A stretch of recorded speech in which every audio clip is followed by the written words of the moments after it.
Hier, j'ai fait un bilan de mes objectifs, où est-ce que j'en étais par rapport à mes objectifs de l'année. Et aujourd'hui, je voudrais qu'on fasse un bilan de vos objectifs. Mais avant de faire ce bilan, avant de voir comment on peut relancer son année, comment on peut faire de ce mois de mars une impulsion, une nouvelle impulsion pour son année, je voudrais simplement qu'on voit un petit peu pourquoi finalement on atteint des objectifs. Parce qu'on parle beaucoup d'objectifs, il faut atteindre mes objectifs, ce genre de choses, mais c'est quoi l'idée derrière ça? Enfin, qu'est-ce qu'il y a au-delà des objectifs? Parce que l'idée, c'est pas d'atteindre un objectif pour atteindre un objectif. On n'est pas des machines, on n'est pas des robots juste qui se fixent, ok, je veux apprendre ça, je veux faire ça, je veux devenir ça, et on est juste en train de le faire. Non, évidemment, il y a quelque chose d'émotionnel derrière, il y a quelque chose de bien plus important derrière. Vous savez, toute l'idée de cette chaîne, finalement, c'est quoi? C'est le fait de vivre une vie de choix. Vivre une vie de choix. Vivre une vie de choix, c'est avoir une certaine forme de liberté finalement. Se dire, ok, le travail que j'ai, je l'ai choisi. Où est-ce que je vis, je l'ai choisi. La personne avec qui je suis, qui partage mon quotidien, je l'ai choisi. Mon cercle social, je l'ai choisi. Tout ça, j'ai choisi. Ma vie, je l'ai choisi. Je ne subis pas ma vie, je ne vis pas une vie par défaut. Pendant des années et des années et des années, j'ai vécu une vie par défaut. J'ai subi ma vie. Je me levais le matin, je n'aimais pas ce que je faisais, je n'aimais pas ma vie. Je ne choisissais absolument rien. Et ça me rend malheureux. Sincèrement, ça me rend malheureux, mais vraiment malheureux quand je vois des gens autour de moi ou quand je vois des gens en général qui subissent leur vie, qui ne vivent pas une vie de choix, qui vivent une vie par défaut. Donc l'idée principale, c'est tout simplement de vivre une vie de choix. Et je dis tout simplement, mais c'est pas facile de vivre une vie de choix. Donc vivre une vie de choix, ça passe par avoir une certaine forme de succès, c'est-à-dire son propre succès. Qu'est-ce que je veux? Enfin, définir ce qu'on veut et y arriver, c'est ça le succès. Définir son propre succès, définir ce que je veux dans ma vie, dans les différentes catégories de ma vie. Et donc si on réduit encore plus, c'est de se dire, pour commencer, où est-ce que j'en suis dans un an? À la fin de l'année 2019, où est-ce que j'en suis? Qu'est-ce que je veux avoir accompli?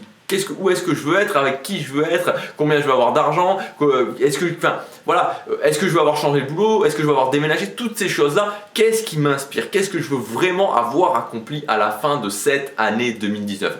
Et donc, ce qui va faire le lien entre, ok, ce que je veux avoir accompli à la fin de l'année 2019 et où est-ce que j'en suis maintenant, c'est le fait de poser des objectifs et d'atteindre ces objectifs. Si j'ai atteint mes objectifs à la fin de l'année 2019, alors je pourrais me dire, ok, j'ai atteint ce qui m'inspirait, j'ai atteint cette vision. Si ma vision, c'est d'avoir rencontré quelqu'un, mon objectif, ça va être justement de faire en sorte de pouvoir trouver un copain, une copine. Si ma vision, c'est d'être plus musclé, de faire en sorte d'arriver à être plus musclé. Ça va être un objectif de prendre par exemple 10 kg de muscle. Vous voyez, c'est un lien. Les objectifs, c'est pas une fin en soi, c'est simplement un lien entre le fait de se dire, ok, je veux créer la vie que je veux, ok, je veux avoir une certaine forme de succès, où est-ce que je veux en être dans un an, et donc je me fixe maintenant des objectifs pour matérialiser tout ça dans la matière. Et au final, à la fin de la fin, plus j'atteins des objectifs, plus j'apprends à me connaître, et plus j'apprends à me connaître, plus je me rapproche de savoir ce que je veux, de pouvoir mieux choisir ce que je veux, et donc de vivre vraiment une vie de choix, de ne pas subir ma vie. Donc,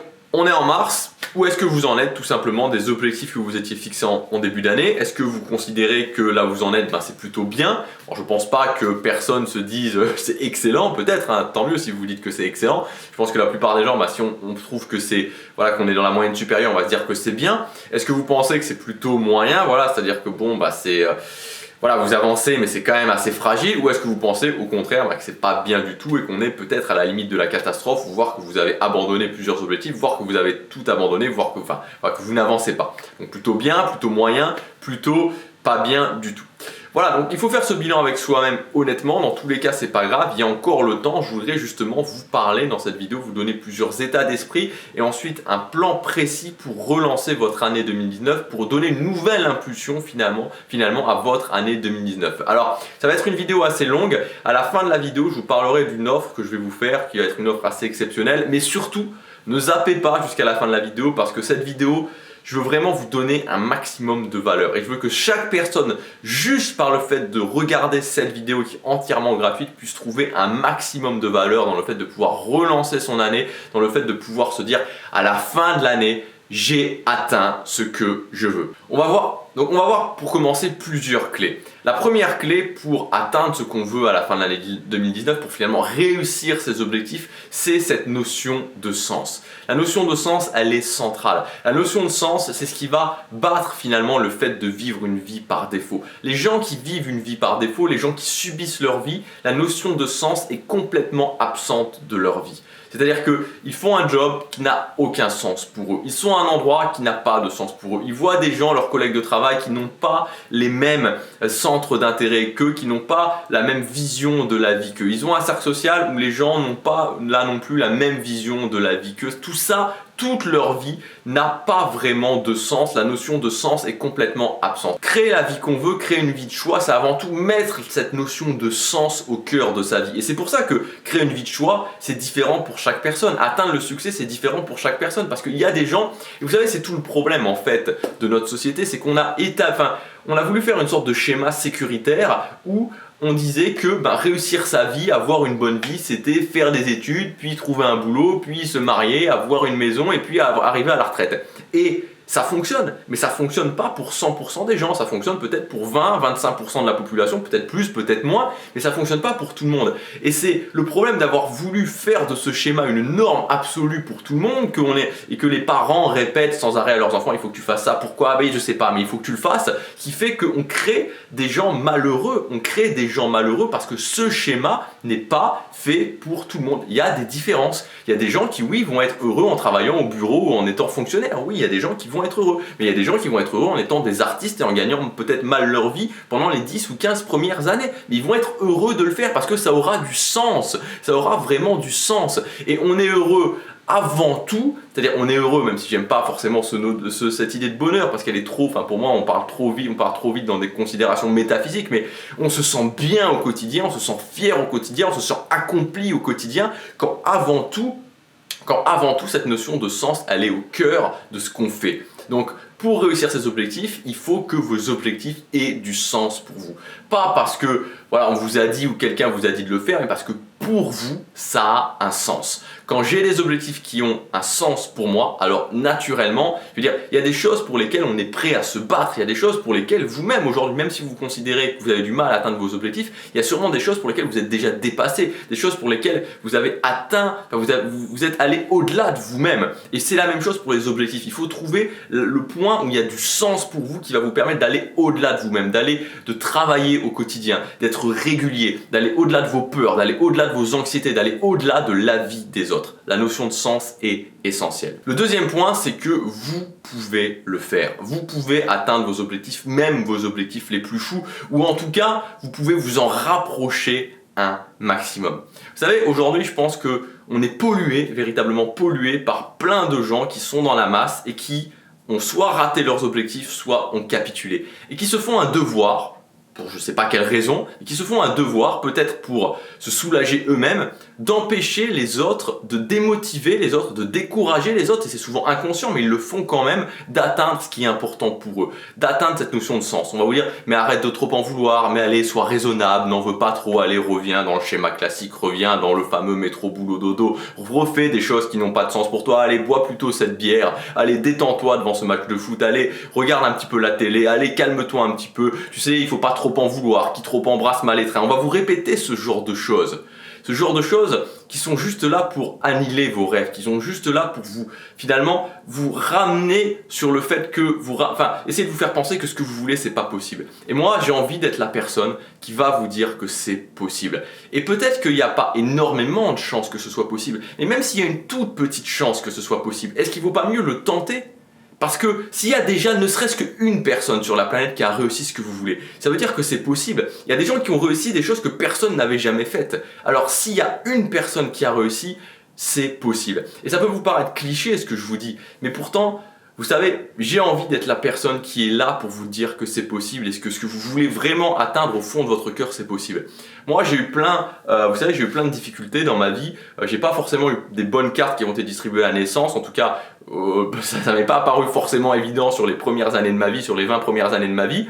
Ce qui a fait que ça a été assez challenging, les 20 premières années de ma vie ont été vraiment assez challenging émotionnellement, aussi parce que je réagissais pas de la bonne façon. Enfin bon bref, on va pas faire l'analyse de mes 20 premières années, mais vous le savez sûrement si vous suivez cette chaîne, mais J'ai eu une chance incroyable, c'est que ma mère avait cet état d'esprit. Ma mère avait l'état d'esprit qu'il fallait faire des choses qui avaient du sens pour nous.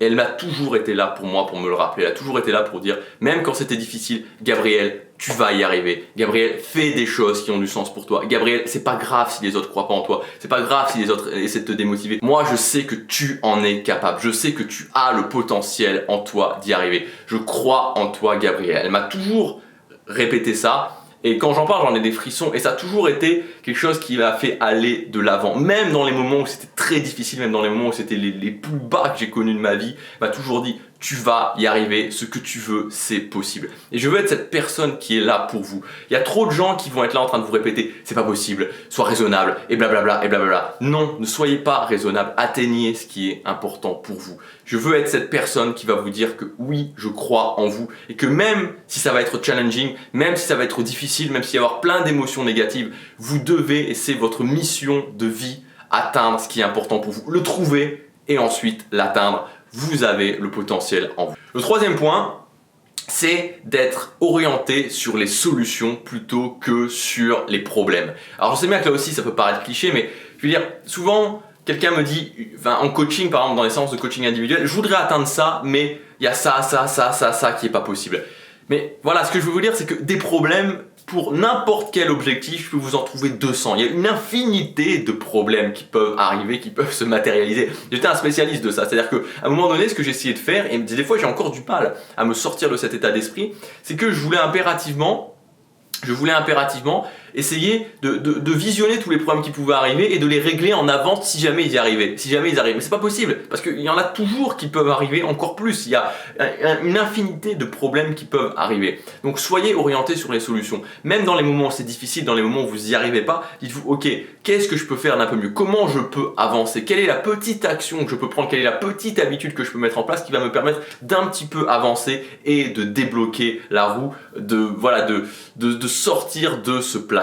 Quatrième point, engagez-vous pleinement pour vos objectifs. Aujourd'hui, je crois que c'est une des maladies de notre génération peut-être ou de notre société, c'est que les gens ne s'engagent plus.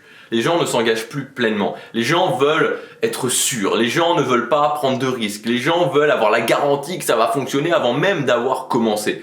Voilà, vous allez commencer sur ce chemin des objectifs, vous allez essayer de trouver des objectifs qui ont un maximum de sens pour vous. Peut-être que vous serez, et c'est même pas peut-être, c'est que vous serez sûrement pas sûr que ça va fonctionner, vous serez sûrement même pas sûr que ça a véritablement du sens pour vous. Vous aurez une inspiration au départ, c'est normal, c'est à force d'accomplir des objectifs qu'on y arrive. Mais si vous vous engagez pas à 100%, vous n'allez pas y arriver. Donc il faut pas juste avoir l'idée d'atteindre l'objectif, il faut pas se dire ça serait sympa si j'étais plus musclé, ça serait sympa si j'avais une copine ou un copain qui m'appelait, qui me convenait vraiment, ça serait sympa si je vivais à cet endroit-là, ça serait sympa si je gagnais 5000 € par mois, ça serait sympa si j'étais créateur de contenu. Évidemment, tout ça c'est sympa, mais pour y arriver, il faut vous engager pleinement. Donc au quotidien, vraiment, vous soyez à fond dedans. Que cet objectif, ça soit l'objectif le plus important, que vous vous donniez à 100%. Et cette capacité à s'engager, même si vous n'êtes pas sûr, même si vous avez des doutes, même si vous n'êtes pas certain que c'est l'objectif qui est fait pour vous, même s'il y a plein de choses qui vous font penser que vous allez peut-être échouer, quand vous vous engagez à 100%, quand vous avez cette capacité à vous engager, alors vous passerez au-delà des obstacles.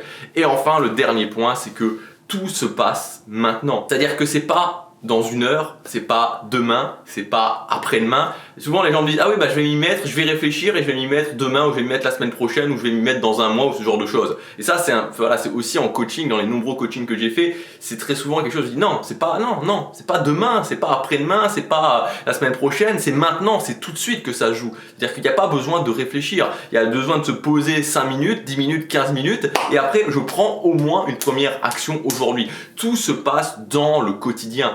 Demain n'existe pas. Voilà, demain n'existe pas. Il n'y a pas de demain. Demain, c'est vague comme concept. Par contre, aujourd'hui, ça existe. Ce que je vais poser comme action, ce que je vais faire juste après cette vidéo, ça existe. Ce que vous allez faire juste après cette vidéo, ça existe. Donc, tout au-delà, une fois qu'on a vu ce qui avait du sens pour nous, qu'on avait pris la meilleure inspiration, qu'on a défini sa liste d'objectifs et tout ça, après, plus rien n'existe. C'est-à-dire, demain n'existe pas, après-demain n'existe pas, après-après-demain n'existe pas, la semaine prochaine, le mois, etc. Tout ça n'existe pas. C'est maintenant, tout de suite, qui existe. Chaque action que je pose, chaque heure, reste à l'infini, a une importance. Donc, tout se passe, retenez bien ça, tout se passe dans le quotidien. Les gens qui réussissent ont cette capacité à un moment donné, penser, à un moment donné réfléchir, et une fois qu'ils ont réfléchi, une fois qu'ils ont pensé, ils se mettent à l'action maintenant, tout de suite, ils s'engagent et ils comprennent que ça se passe tout de suite maintenant. Alors maintenant, j'aimerais vous aider à aller encore plus loin et au-delà de ces concepts, vous aider très précisément à mettre en place une stratégie pour donner une nouvelle impulsion pour cette année, pour vos objectifs, peu importe que vous soyez bien avancé, peu importe que vous soyez moyennement avancé, peu importe que vous soyez très très mal avancé, que ce soit un peu le bateau qui prend l'eau,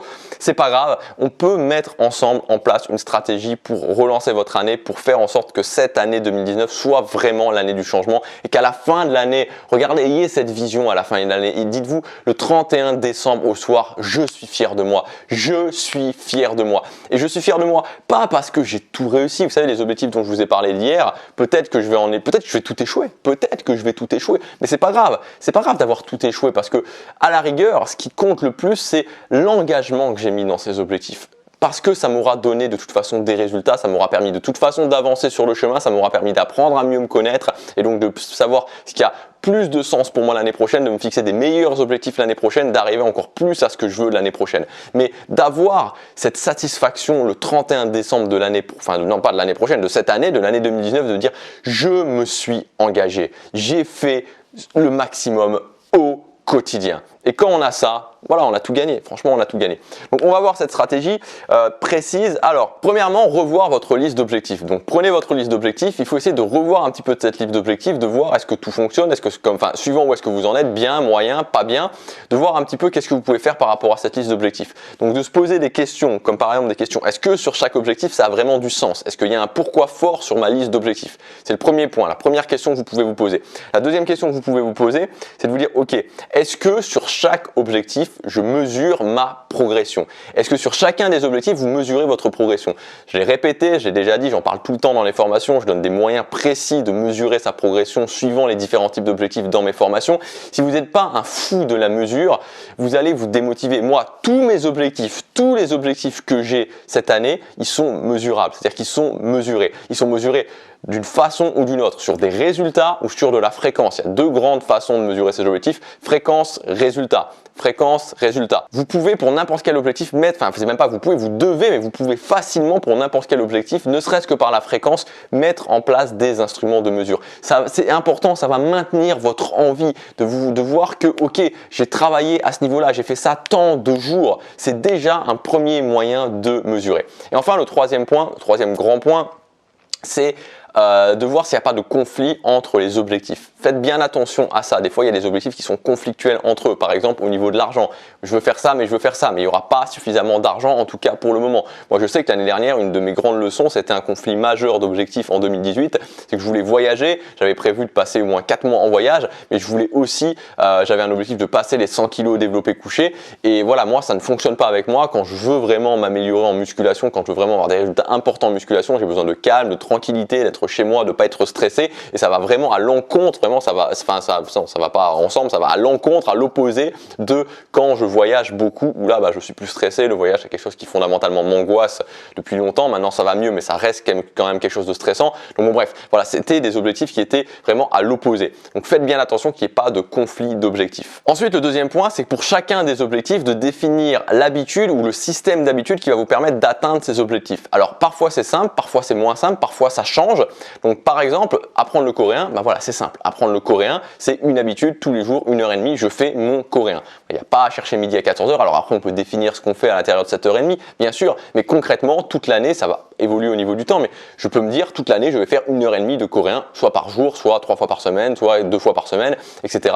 Mais voilà, c'est une habitude qui est simple et je la fais toute mon année. Premier exemple. Ça peut être une habitude où on est plus dans le système d'habitude. Si je veux par exemple prendre 5 kilos de muscle sur mon année. Là évidemment il va y avoir le fait d'aller à la salle de sport, mais il va y avoir aussi le fait de manger sainement, donc de m'organiser pour manger sainement, d'être dans la capacité de dormir au moins 8 heures par nuit. Donc là vous voyez qu'il y a différentes habitudes à mettre en place. Donc Les habitudes à mettre en place, c'est quand est-ce que je vais à la salle de sport, manger, quand est-ce que je mange, combien de repas je mange, comment je m'organise, quand est-ce que je fais la liste des courses, comment je prépare ces repas, comment je fais aussi pour être dans la capacité de dormir suffisamment. Soit je peux dormir suffisamment, soit aussi je peux avoir l'idée de faire des micro-siestes. Bref, il y a plusieurs points à voir, plusieurs habitudes à mettre en place. Là, on est dans le système d'habitudes. Et puis, enfin, il y a aussi des objectifs sur lesquels ça peut changer pendant l'année. Donc, je vous parlais par exemple dans la vidéo d'hier que je vais faire un programme de formation haut de gamme cette année. Donc là, c'est typiquement l'objectif où il y a une habitude à mettre en place, mais cette habitude va changer pendant l'année. C'est-à-dire qu'au début, ça va être une habitude de faire le plan de la formation, et puis après, ça va changer sur le fait de tourner la formation. Et ensuite, ça changera sur le fait de préparer le lancement de la formation. Donc là encore, ça peut changer. Donc, définissez l'habitude ou le système d'habitude que vous devez mettre en place pour arriver à cet objectif, et ensuite mettez des checkpoints, mettez différents checkpoints pour analyser les résultats. Donc dites-vous à quel moment de l'année je dois analyser mes résultats pour voir ce qui fonctionne, ce qui fonctionne pas, si j'ai progressé, si j'ai pas progressé. C'est pour ça que mettre des instruments de mesure c'est très important, parce que sinon vous pouvez absolument pas voir si vous avez progressé. Et donc différents checkpoints pour pouvoir ajuster au fur et à mesure de l'année. Enfin, le troisième point, c'est d'intégrer cette habitude ou ces habitudes à votre vie. C'est-à-dire que les habitudes, vous puissiez les faire quand vous devez les faire. Donc ça dépend aussi votre niveau, enfin à quel point vous êtes capable de mettre en place des habitudes dans votre vie. C'est-à-dire que si vous avez jamais mis en place d'habitudes dans votre vie, ça sert à rien d'essayer d'en intégrer 4 en même temps, ça va jamais fonctionner. Donc là, à ce moment-là, il faut commencer par une première habitude tous les 3 mois, même si c'est pas marrant, même si ça prend du temps, parce que si vous en mettez 10, ce qui va se passer, c'est que vous allez tout arrêter très rapidement. Donc, intégrer mes habitudes à ma vie, et aussi voir que tout est dans un tout cohérent, c'est-à-dire que vous êtes, dans la vie, il n'y a pas que les objectifs. Alors plus on avance et plus on avance sur le chemin justement de créer la vie qu'on veut, et plus tout ne devient finalement qu'objectif, parce qu'on choisit un maximum de choses. Mais au départ, quand on démarre, moi quand j'ai démarré, j'étais dans un endroit que je voulais pas forcément, j'étais avec un cercle social que je voulais pas, enfin quand j'ai vraiment démarré, il y avait rien qui allait. Donc là, c'était encore plus simple. Donc bon bref, et voilà, peut-être que vous aujourd'hui, vous êtes dans ce cas-là. Donc à ce moment-là, il faut se dire, ok, j'ai mes objectifs, c'est bien, mais est-ce qu'ils s'intègrent aussi avec mes obligations? Est-ce qu'ils s'intègrent aussi avec ma vie de famille ou avec mon cercle social? Est-ce qu'ils s'intègrent aussi avec mes moments de détente? Parce qu'il faut aussi avoir des moments de détente. Voilà, donc est-ce que tout s'intègre dans mon organisation de façon cohérente? Est-ce que je peux tout simplement tout faire sans que ça mette aussi une pression démesurée? Parce que ça aussi, je pense que certains qui regardent cette vidéo ont une fausse idée de comment je vois les choses. Je suis pas pour se mettre une pression démesurée, parce que quand on se met trop de pression, on craque. Je suis pour augmenter progressivement les choses. Quand je fais quelque chose pendant 15 minutes tous les jours, après, ça devient facile de le faire 30 minutes. Quand je fais 30 minutes, ça devient facile de faire 45 minutes. Mais c'est toujours une progression qui est lente. Et au bout d'un moment, on fait plein de choses et les gens se disent « Mais comment tu es capable de faire toutes ces choses-là » Mais c'est pas que vous êtes capable de faire toutes ces choses-là, c'est que ça a tellement été progressivement que ça vous pose plus de problème. Et enfin, le dernier point, c'est d'avoir un système qui permet de tenir sur la durée. Donc, qu'est-ce que c'est l'exemple d'un système qui permet de tenir sur la durée? C'est par exemple faire des routines matinales. C'est-à-dire qu'il faut avoir toutes des choses qui, au niveau de votre énergie, au niveau de votre motivation, au niveau de votre focus, vont vous permettre de tenir sur l'année et de ne pas vous écrouler. C'est-à-dire à un moment donné, de toujours être dans cette capacité de se dire pourquoi je fais les choses. Donc la routine matinale, ça permet vraiment de bien démarrer la journée, d'être dans la bonne énergie, de se rappeler pourquoi on fait les choses, de réfléchir à pourquoi on le fait, de commencer à travailler directement sur ce qui est important pour nous. Ça fait partie d'un tout cohérent, d'un système qui permet de tenir sur la durée. Donc ça, encore une fois, le système qui permet de tenir sur la durée, c'est à ajouter petit à petit, commencer peut-être par une routine matinale, ou commencer avant chaque activité de se rappeler pourquoi je fais cette activité, pourquoi c'est important pour moi, et dans la capacité aussi de mixer les activités. Quand j'ai fait une activité de production, ensuite faire une activité qui me permet de sortir mon énergie, de renouveler mon énergie, c'est tout ce genre de choses. Voilà, j'espère que cette vidéo vous aura aidé, j'espère qu'elle vous aura apporté un maximum de valeur, c'était vraiment le but. Profitez vraiment de ce moment de l'année, c'est le moment pour relancer encore une fois son année. C'est pas en avril, c'est pas en mai que vous allez pouvoir relancer votre année. Alors bien sûr, vous pourrez toujours avancer sur vos objectifs, mais là, en mars, il est encore temps de donner une nouvelle impulsion à votre année. Alors j'ai décidé pour aujourd'hui et aujourd'hui seulement de faire une réduction de 200 € sur ma plus grande formation finalement qui s'appelle Résolution. C'est une formation qui est sortie en début d'année et l'idée de cette formation, c'est justement de prendre la résolution d'avancer vers ses objectifs. Donc dans cette formation, on verra comment faire sa liste d'objectifs, comment revoir sa liste d'objectifs si vous avez déjà fait votre liste d'objectifs, comment intégrer ces objectifs dans son quotidien, parce que c'est la clé, l'intégration des objectifs dans le quotidien, la capacité à que tous mes objectifs soient intégrer dans mon quotidien dans un tout cohérent. On parlera aussi d'organisation, on parlera aussi de comment, tout un système en fait pour tenir sur la durée, pour être capable de tenir sur la durée au niveau du mental, au niveau du focus, au niveau de l'énergie, pour tenir sur la durée pour ses objectifs. On parlera aussi d'habitudes fondation à intégrer dans votre vie. C'est une grande formation qui est sur 8 modules. Elle est disponible à plusieurs centaines d'euros, mais vous avez 200 € de promotion jusque ce soir minuit sur cette formation. C'est le moment pour relancer votre année. Vous avez toutes les informations dans le premier lien dans la description. Moi, je vous dis à demain. Passez à l'action. Chaque jour compte.